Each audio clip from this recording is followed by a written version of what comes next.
दीपावली पर करें मां लक्ष्मी की पौराणिक कथा का पाठ, पूरी होंगी सभी मनोकामनाएं। लक्ष्मी कथा कार्तिक अमावस्या के दिन लक्ष्मी पूजन का महापर्व दीपावली मनाया जाता है।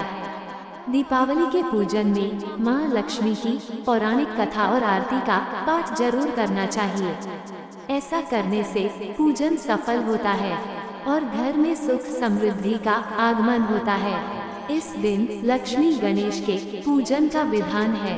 इसके साथ ही मान्यता है कि इस दिन ही भगवान श्री राम लंका विजय कर अयोध्या लौटे थे, जिसकी खुशी में अयोध्या वासियों ने पूरे नगर में दीप जलाकर दीपोत्सव मनाया था।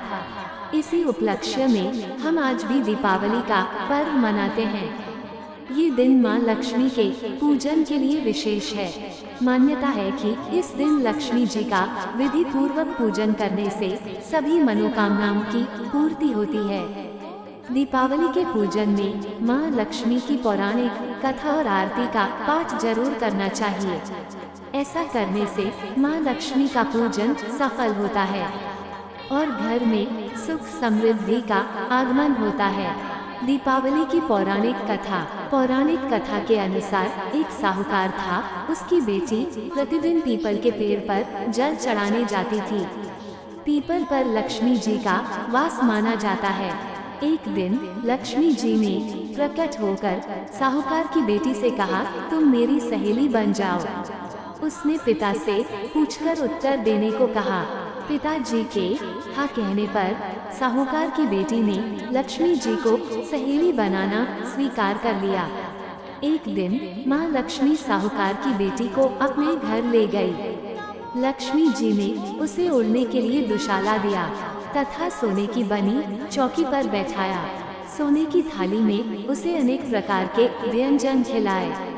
जब साहूकार की बेटी अपने घर को लौटने लगी तो लक्ष्मी जी ने कहा कि तुम मुझे अपने घर कब बुला रही हो। साहूकार की पुत्री ने पहले तो आनाकानी की, परंतु फिर तैयार हो गई। लेकिन घर जाकर वह उदास होकर पिता से बोली कि लक्ष्मी जी ने तो मुझे इतना दिया और बहुत सुंदर भोजन कराया, मैं उनकी किस तरह सेवा करूं? हमारे घर में तो उनकी अपेक्षा कुछ भी नहीं है। तब साहूकार ने कहा, जो अपने से बनेगा वही खातिर करेंगे। तुम जाकर गोबर मिट्टी से चौका लगाकर सफाई कर दो। चौमुखा दीपक जलाकर लक्ष्मी जी का नाम लेकर बैठ जाना। तभी एक चील किसी रानी का नौलखा हार उसके पास गिरा गई। साहूकार की बेटी ने उस हार को बेचकर सोने की चौकी, सोने का थाल, शाल, दुशाला और अनेक प्रकार के भोजन की तैयारी कर ली। थोड़ी देर बाद मां लक्ष्मी उसके घर आई। साहूकार की बेटी ने बैठने के लिए उन्हें सोने की चौकी दी। लक्ष्मी जी ने चौकी पर बैठने से मना किया और कहा कि इस पर तो राजा रानी बैठते हैं। तब साहूकार की बेटी ने लक्ष्मी जी को जबरदस्ती चौकी पर बैठा दिया। लक्ष्मी जी की उसने बहुत खातिर की। इससे मां लक्ष्मी बहुत प्रसन्न हुई। मां लक्ष्मी के आशीर्वाद से साहूकार बहुत अमीर बन गया। हे मां लक्ष्मी, जैसे तुमने साहूकार की बेटी की चौकी स्वीकार की और बहुत सा धन दिया, वैसे ही सबको धन धान्य प्रदान करो। जय लक्ष्मी मैया की जय।